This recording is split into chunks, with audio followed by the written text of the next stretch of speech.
Hey guys, welcome back. Today we are going to be talking about grow lights. Now I'm sure this is a very highly requested video simply because days are getting shorter, months are getting colder, and like me last year, people are probably wondering what the heck do I do with my plants. So I'm gonna share with you what worked for me last year and how I made it through the winter months. Now with that said, what works for me may not work for you. So please take what I have to say with a grain of salt, but I do like sharing what does work for me.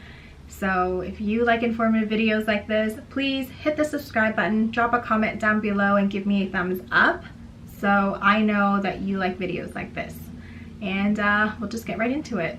Welcome back, and I guess I'll just hit you with cold hard facts, and that is plants need light, period.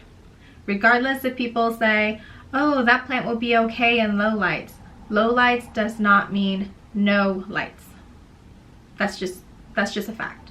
Now, the reason for that is because plants need light in order to convert it to energy, to undergo photosynthesis, so that way it can produce greener leaves, establish better roots for you to have more luscious leaves on your plants. Because really that's what we're trying to do, right? We're trying to have bigger plants. Everyone is trying to achieve that Instagram worthy gigantic leaf, myself included. But in any case, the bottom line is you need light.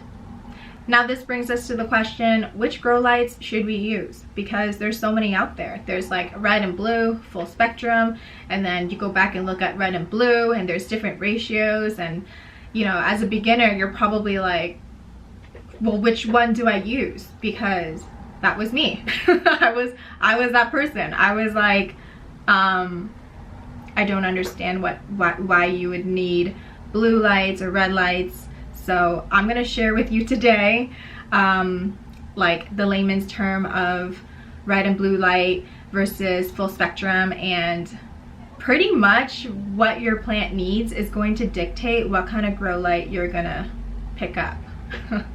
I guess the easiest way for me to talk about the difference between red and blue light is to do a compare and contrast for you.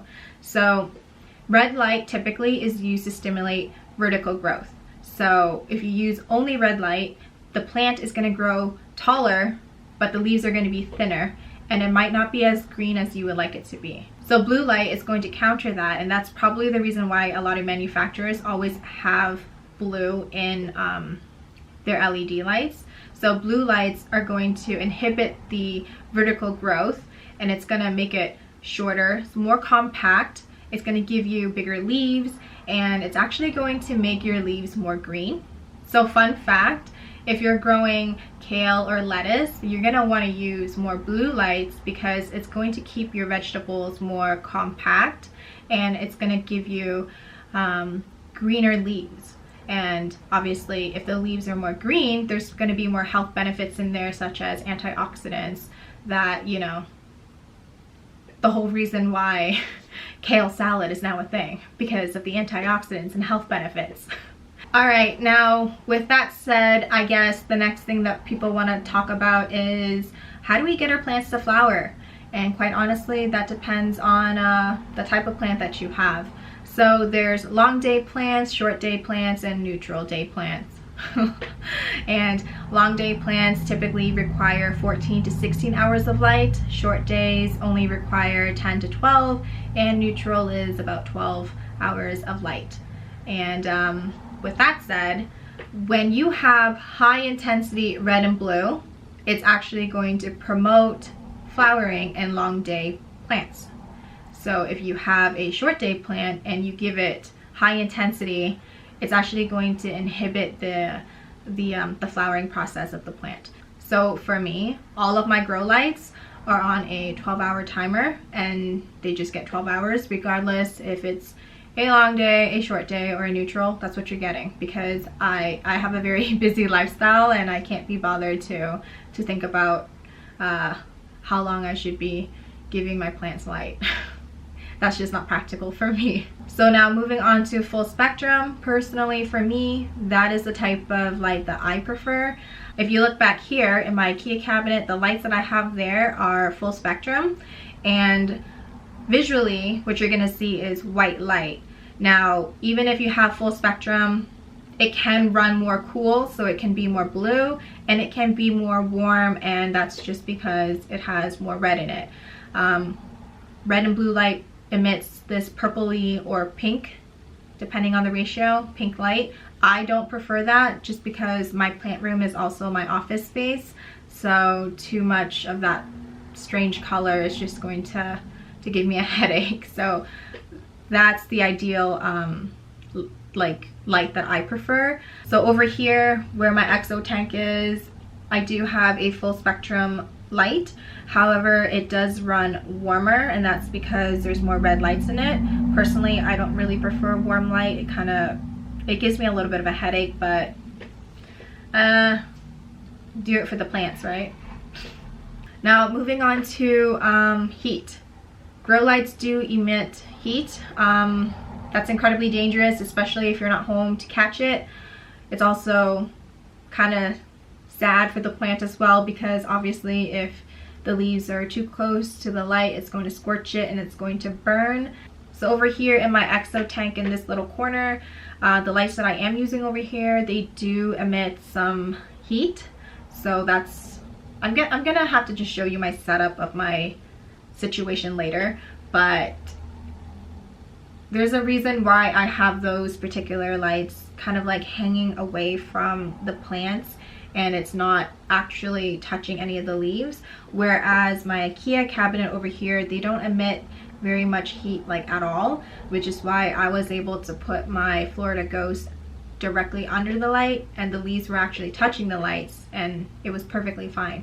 So please do your research as to which grow lights are going to produce heat and which ones don't emit that much heat, because that's going to dictate where your plant is going to be staying as well. So there are two types of lights that you can purchase. There's CFL, which is compact fluorescent lights, and then there's LED lights. CFLs, they look like light bulbs, and it kind of focuses mainly on one plant. I'm going to show you another time how I'm going to be using CFLs to supply sufficient light for my fiddle leaf fig. And LEDs, obviously you can get them, they're like the strips, and they're just more efficient in terms of wattage use and energy use, so your electricity bill isn't going through the roof. And CFLs, because they are in the shape of a light bulb and it's standard, you can put it like in any lamp that you have, so that's also helpful and mindful too, so you're not going out getting like a whole setup for your plants. You can just use one of your lamps. I guess now we're gonna talk about what lights I actually personally use. We'll start with the IKEA cabinet back here. I'm gonna throw up a picture as to what lights I'm actually using in the cabinets. Now, specifically for me, when I was first setting up for the winter season, I had several criterias. One, it had to be white light, simply because I don't prefer warm light. It doesn't bring me joy. Dim light just kind of hurts my eyes when I'm working in the plant room. And if it was pink or purple, it wasn't pretty. So I wanted something that was visually appealing, which is why I went for these grow lights here. You can purchase them on Amazon. Sometimes there is a coupon that you can use for like $2, $3 off. And yeah, they've been doing pretty well actually until now. The lights are actually not on full blast. So these particular lights are great because you can actually buy a bunch of them and hook them up and end up with like one controller. And that's actually kind of important for me, because when I had different plants in the cabinet, some required more lights than others. So actually those lights, you can control which ones turn on and which ones turn off, and which ones are going to get higher intensity lights and which ones are going to get lower intensity lights. And also it had like a timer on it as well, so I think it was like 3, 6, and 12 hours that you could keep the lights on, and it'll just automatically shut off and turn back on again the next day. So in there, those lights were great. I love them. That's past tense. I don't love them anymore because it's starting to flicker, and I'm pretty sure it's because one of the bulbs have died.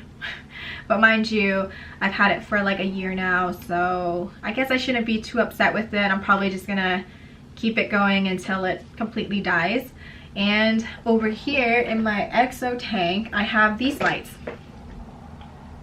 Now these lights are great because they're super thin. I guess I can show you how thin they are. They're like super thin. You can put them anywhere. But like I had said earlier, these particular lights, they do emit a little bit of heat.